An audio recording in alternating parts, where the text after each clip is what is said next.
belajar memahami arti anugerah Allah. Refleksi pagi 982. Apa yang menjadi pertanyaan murid Yesus atas pernyataan Yesus bahwa bagi mereka yang mau menaati dan mengasihinya, maka Yesus akan menyatakan dirinya kepada mereka? Mari dengar Yohanes 14 ayat 22. Yudas yang bukan Iskariot berkata kepadanya, "Tuhan, apakah sebabnya maka engkau hendak menyatakan dirimu kepada kami dan bukan kepada dunia?" Saudara-saudara, sejalan dengan Markus 3 ayat 18, Yudas yang dimaksudkan di sini adalah Yudas Tadeus. Tadeus tidak paham mengapa hanya kepada mereka yang mau mengasihi Kristus saja maka Sang Anak Allah itu akan menyatakan dirinya. Ia belum paham arti anugerah Allah yang walaupun tersedia untuk seluruh dunia, tetapi itu harus direspons dengan iman dan ketaatan. Saudara-saudara, mengapa Yesus Kristus menyatakan dirinya kepada murid-muridnya secara khusus dan bukan kepada dunia?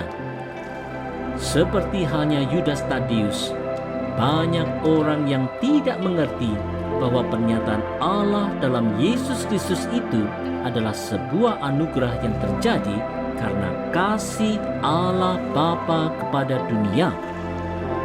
Hanya saja, anugerah keselamatan Allah dalam Yesus Kristus itu haruslah direspons dalam ketaatan. Tanpa ketaatan dan sikap mengasihi Kristus, maka anugerah pernyataan Kristus itu akan menjadi kurang berarti. Oleh sebab itu, janganlah kita sia-siakan anugerah Allah. Marilah kita belajar untuk mengasihi Allah melalui ketaatan kita. Melalui kehidupan yang disertai Allah, kita akan hidup dalam sukacita dan damai sejahtera Allah semata.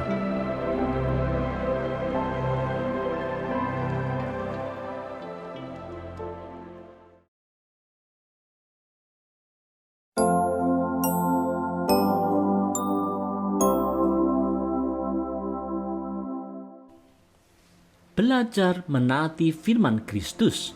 Refleksi pagi 983. Apa jawab Yesus atas pertanyaan Yudas Tadeus yang tidak mengerti akan pernyataan Kristus? Mari dengar jawab Yesus di Yohanes 14 ayat 23 dan 24. Jawab Yesus, "Jika seorang mengasihi aku, ia akan menuruti firman-Ku, dan Bapa-Ku akan mengasihi dia, dan kami akan datang kepadanya dan diam bersama-sama dengan dia. Barang siapa tidak mengasihi aku, ia tidak menuruti firman-Ku. Dan firman yang kamu dengar itu bukanlah daripadaku, melainkan dari Bapa yang mengutus aku." Saudara-saudara, ketaatan dalam mengikuti firman Tuhan merupakan ciri utama dari mereka yang mengasihi Allah. Di dalam ketaatan ini, Allah akan tinggal serta. Tetapi bila manusia tidak taat firman, ia sebenarnya tidak mengasihi Allah. Saudara-saudara, karena Allah Bapa dan Yesus Kristus adalah satu adanya, maka ketaatan kepada Kristus adalah ketaatan kepada Allah Bapa. Mengasihi Kristus adalah sama dengan mengasihi Allah Bapa. Demikian juga menaati perkataan Kristus adalah menaati perkataan Allah Bapa. Dengan demikian, memuliakan Kristus berarti memuliakan Allah Bapa. Oleh sebab itu, janganlah kita ragu-ragu akan kesatuan Allah Bapa dan Yesus Kristus di tengah kemajemukan pandangan di dunia masa kini. Di dalam kesatuan ilahi ini, marilah kita terus belajar menaati Allah Bapa melalui ketaatan kita kepada Yesus Kristus dengan selalu berkerinduan untuk belajar firman Tuhan dan melakukannya. Melaluinya, kita akan menerima segala kelimpahan ilahi.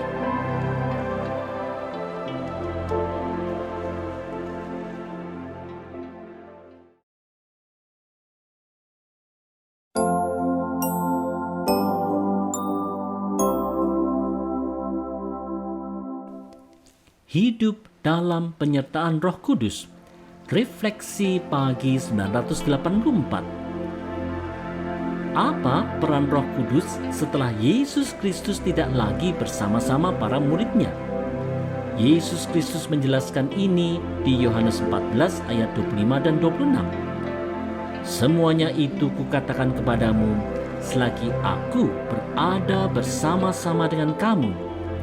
Tetapi penghibur, yaitu Roh Kudus, yang akan diutus oleh Bapa dalam namaku, Dialah yang akan mengajarkan segala sesuatu kepadamu dan akan mengingatkan kamu akan semua yang telah kukatakan kepadamu. Saudara-saudara, orang percaya tidak akan ditinggalkan Kristus, karena Roh Kudus akan diutus oleh Allah Bapa dalam nama Yesus. Roh Kudus akan menyertai orang percaya senantiasa. Roh juga akan mengajarkan segala sesuatu yang menjadi kehendak Allah, serta akan mengingatkan akan perintah Kristus. Saudara-saudara, sebagai manusia, Yesus Kristus memang tidak lagi bersama-sama orang percaya. Tetapi dalam kesatuan Allah Tritunggal, Allah Bapa telah mengutus Roh Kudus dalam nama Yesus Kristus untuk menyertai orang percaya senantiasa. Betapa hebat dan luar biasanya kebenaran ini. Kalau Allah melalui Roh Kudus beserta kita dan menolong kita senantiasa, bagaimana seharusnya sikap kita? Hidup semau kuekah kita? Berlaku jahatkah kita? Tentu saja seharusnya tidak. Penyertaan Roh Kudus haruslah membuat kita semakin sadar tentang siapa kita.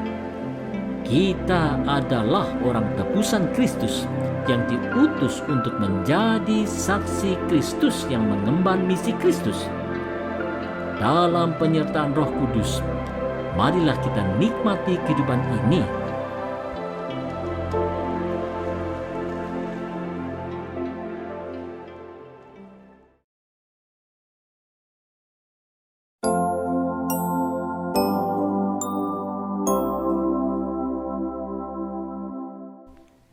Roh Kudus, Roh Damai Sejahtera. Refleksi pagi 985. Karena Yesus Kristus akan meninggalkan mereka, tak heran murid-murid Kristus merasa gelisah dan gentar. Apa penghiburan yang diberikan Yesus Kristus kepada murid-muridnya? Ini perkataan Kristus di Yohanes 14 ayat 27. Damai sejahtera kutinggalkan bagimu. Damai sejahteraku kuberikan kepadamu, dan apa yang kuberikan tidak seperti yang diberikan oleh dunia kepadamu. Janganlah gelisah dan gentar hatimu.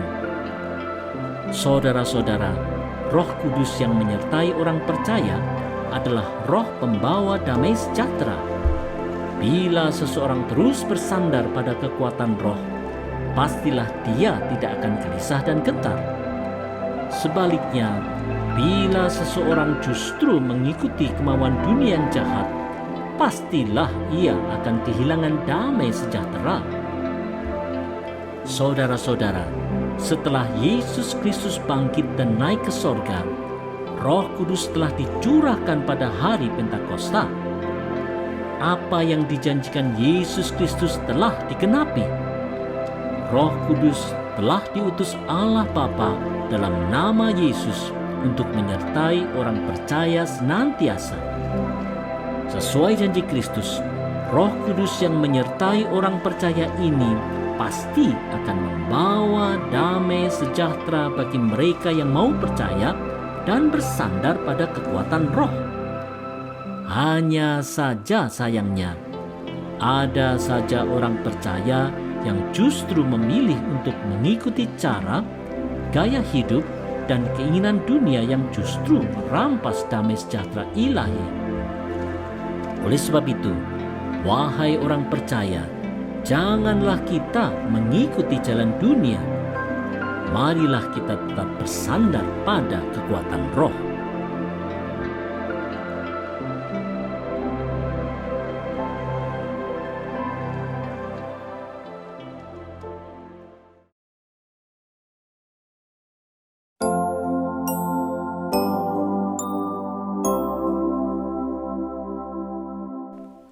selalu hidup dalam sukacita dan pengharapan. Refleksi pagi 986. Apa penegasan Yesus Kristus di malam terakhir sebelum ia menderita dan mati di kayu salib? Mari dengar perkataan Kristus di Yohanes 14 ayat 28 dan 29. Kamu telah mendengar bahwa aku telah berkata kepadamu, aku pergi, tetapi aku datang kembali kepadamu. Sekiranya kamu mengasihi aku, kamu tentu akan bersuka cita karena aku pergi kepada Bapa-Ku, sebab Bapa lebih besar daripada aku. Dan sekarang juga aku mengatakannya kepadamu sebelum hal itu terjadi, supaya kamu percaya apabila hal itu terjadi. Saudara-saudara, Yesus Kristus akan pergi kepada Allah Bapa di sorga, tetapi ia akan kembali lagi, baik melalui Roh Kudus-Nya maupun melalui kedatangan Yesus kedua kalinya kelak. Kepergian Yesus ini bukanlah kesedihan, tetapi sukacita.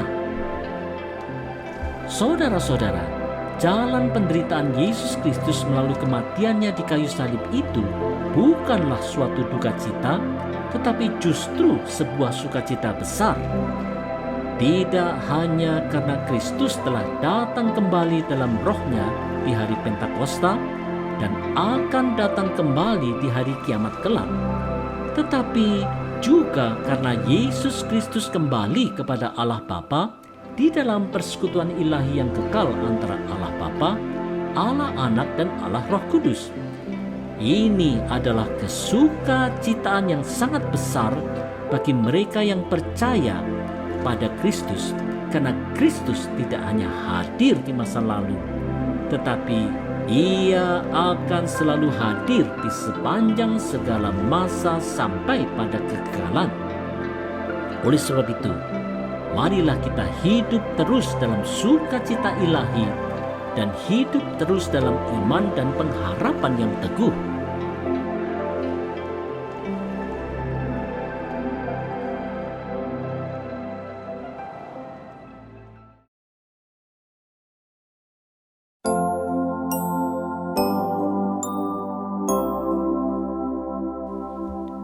Taat selalu dalam mengikuti kehendak Bapa.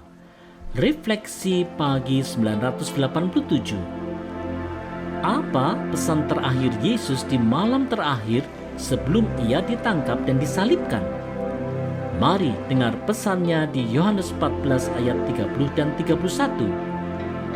Tidak banyak lagi aku berkata-kata dengan kamu, sebab penguasa dunia ini datang dan ia tidak berkuasa sedikit pun atas diriku. Tetapi supaya dunia tahu bahwa aku mengasihi Bapa dan bahwa aku melakukan segala sesuatu seperti yang diperintahkan Bapa kepadaku. Bangunlah, marilah kita pergi dari sini. Saudara-saudara, apa yang terjadi pada diri Yesus Kristus seusai perjamuan terakhir itu tetaplah berada di dalam kehendak Allah Bapa dan bukan semata-mata karena kehendak jahat penguasa dunia. Di dalam kehendak baik Allah Bapa, Yesus Kristus memang harus menderita dan mati demi menebus dosa manusia. Saudara-saudara, rencana agung Allah Bapa untuk penebusan dosa manusia memang harus terjadi melalui jalan salib. Tidak ada jalan lain. Penguasa dunia, baik itu Mahkamah Sanhedrin, Herodes, Pilatus, bahkan iblis, tidaklah mempunyai kekuasaan sedikit pun atas Yesus Kristus. Dalam kasih-Nya kepada Bapa, Yesus Kristus rela menderita dan mati karena Bapa memang berkehendak demikian. Yesus tahu bahwa tanpa salib tidak akan ada penebusan dosa. Oleh sebab itu, marilah kita memuliakan Allah Bapa yang Maha Tinggi dan Yesus Kristus yang taat mengikuti kehendak Bapanya itu. Segala puji, hormat dan kemuliaan sudah selayaknya diserukan karena keagungan kasih Allah. Terpujilah Allah Bapa, Putra, dan Roh Kudus,